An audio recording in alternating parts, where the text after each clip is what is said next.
4 দিনের ব্যবধানে 2 চিকিৎসককে মারধরের ঘটনায় আন্দোলনে যাচ্ছেন চট্টগ্রামের চিকিৎসকরা। হামলাকারীদের গ্রেফতার না করলে রোববার 2 ঘণ্টা এবং মঙ্গলবার দিনভর কর্মবিরতি পালনের ঘোষণা দিয়েছেন তারা। ঘটনার প্রতিবাদে আজ দুপুরে চট্টগ্রাম মেডিকেলের সামনে মানববন্ধন ও বিক্ষোভ করেন ক্ষুব্ধ চিকিৎসকরা।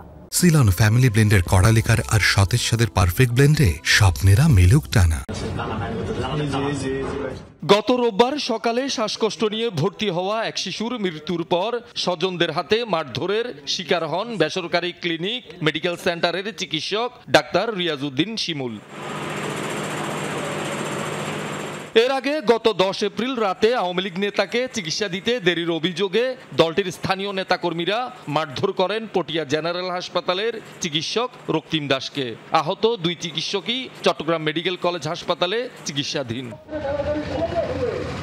দুটি ঘটনায় জড়িতদের জামিন বাতিল ও হামলাকারীদের দ্রুত গ্রেপ্তারের দাবিতে চট্টগ্রাম মেডিকেল কলেজের সামনে মানববন্ধন ও বিক্ষোভ করেন চিকিৎসকরা। কথায় কথায় আক্রমণ বন্ধ না হলে নির্ভয়ে চিকিৎসা প্রদান সম্ভব নয় বলে জানান তারা। ডাক্তারদের ভুল হতে পারে, কি সেই ভুলের নিয়মতান্ত্রিক বিচার হবে, কিন্তু ডাক্তারকে যখন তখন তার গায়ে হাত তোলা তার জন্য অসম্মানজনক। আমাকে যদি আপনারা মারতে আসেন, আমি কি কোনো মরণাপন্ন প্রসূতিকে সেবা দিতে যাব, নাকি আমরা ভয় পাবো? কাজে আমাদেরকে অভয় দেওয়ার মতো পরিবেশ করুন। অতীতে চিকিৎসক নির্যাতনের ঘটনায় কঠোর শাস্তি না হওয়ায় বারবার এমনটা ঘটছে বলে দাবি চিকিৎসক নেতাদের। উপযুক্ত পরিবেশ আমরা না পাই, তাইলে আমাদের পক্ষে আসলে চিকিৎসা সেবা দেওয়া সব সময় সম্ভব হবে না, কারণ আমাদের সুরক্ষার প্রয়োজন। দৃষ্টান্তমূলক শাস্তি হওয়া উচিত, যাতে ভবিষ্যতে আর কেউ চিকিৎসকদের উপরে কোনো রকম আঘাত করার, অপমান করার অথবা চিকিৎসকদের হেনস্থা করার দুঃসাহস না দেখায়। 2 চিকিৎসকের উপর হামলাকারীদের শাস্তির দাবিতে রোববার 2 ঘণ্টা এবং মঙ্গলবার দিনভর কর্মবিরতি ঘোষণা করা হয় কর্মসূচি থেকে। আমাদেরকে টার্গে রেখে যে সমস্ত দোষী ব্যক্তি তাদেরকে জামিন দেওয়া হয়েছে, আমরা তাদের জামিন বাতিল চাচ্ছি। সাথে সাথে দোষী ব্যক্তি যারা এটার সাথে জড়িত তাদের শাস্তি দাবি করছি। কোনো নতুন রোগী, কোনো ক্লিনিক, কোনো বেসরকারি হাসপাতাল ওই দিন নতুনভাবে ভর্তি দিবে না। এদিকে প্রেস ক্লাবে সংবাদ সম্মেলন থেকে 2 চিকিৎসকের উপর হামলাকারীদের গ্রেপ্তারে 24 ঘন্টার আলটিমেটাম দিয়েছে বেসরকারি চিকিৎসা প্রতিষ্ঠান সমিতি। অন্যথায় সর্বাত্মক কর্মসূচির ঘোষণা দেন সমিতির সভাপতি ডাক্তার মোহাম্মদ শরীফ সহ চিকিৎসক নেতারা। শুনলাম একজন শহীদুল সুমন, যমুনা নিউজ, চট্টগ্রাম। দর্শক, এ বিষয়ে আরো জানবো। আমাদের সাথে চট্টগ্রাম থেকে যোগ দিচ্ছেন জোবায়েদ ইবনে শাহাদাত। জোবায়েদ, চিকিৎসকদের কর্মবিরতির ঘোষণায় কি বলছে কর্তৃপক্ষ এবং হামলাকারীদের ধরতে পুলিশ অভিযান চালাচ্ছে কিনা?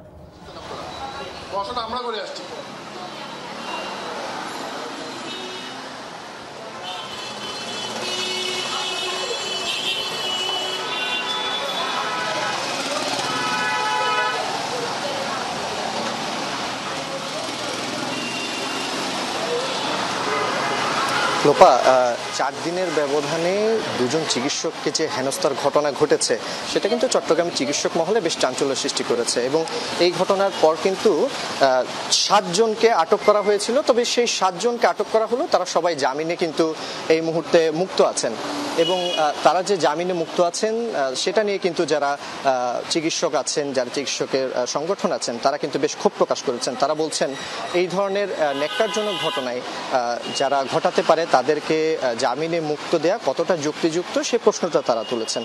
আর যে মারধরের ঘটনাগুলো ঘটেছে সেগুলো কিন্তু একেবারেই অনাকাঙ্ক্ষিত ছিল। চিকিৎসকরা বলছেন আগামী এই ঘটনার দ্রুত যদি কোনো সুরাহা না হয়, আগামী রবিবার তারা 2 ঘণ্টা এবং মঙ্গলবার পুরো দিন কর্মবিরতিতে তারা যাবেন এবং এই সময়টা তারা নিয়েছেন শুধুমাত্র একটা সুরাহা যাতে হয় এবং সুন্দরভাবে রোগীরা যারা আছেন তাদের চিকিৎসার যাতে কোনো ব্যত্যয় না ঘটে সেই বিষয়টা নিশ্চিত করতেই কিন্তু তারা এই ধরনের কর্মসূচি নিয়েছেন। তবে এর পরও যদি তাদের বিরুদ্ধে আইনত কোনো ব্যবস্থা না নেওয়া হয় সেক্ষেত্রে কিন্তু তারা কঠোর আন্দোলনে তারা যাবেন এমনটাই কিন্তু বলেছেন। এবং প্রশাসনের পক্ষ থেকে যে তৎপরতা, 7 জনকে গ্রেফতার করা হলো, তাদেরকে জামিনে মুক্তি দেওয়া হয়েছে, সেটা কিন্তু অনেকটা প্রশ্নের তৈরি করেছে এবং ঘটনায় যারা জড়িত তাদের কিন্তু জামিন বাতিল করে দ্রুত হামলাকারীদের গ্রেফতারে করে এবং আইনের আওতায় আনার দাবি কিন্তু তারা জানিয়েছেন।